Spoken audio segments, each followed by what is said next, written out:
Ayun, may nabili tayong Akrapovic na exhaust at elbow 51mm para sa ating Aerox Vito.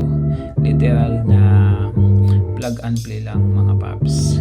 Bago natin i-install at i-testing, intro muna tayo.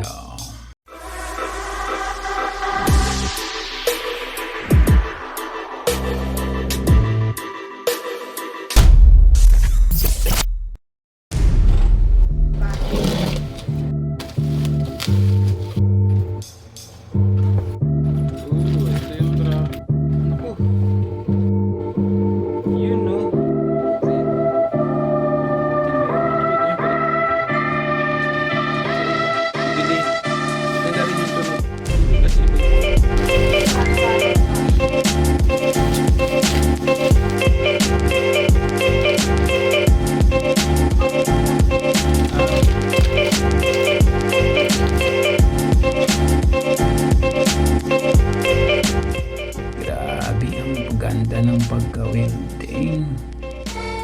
Ang linis. Papawa ka talaga sa personal.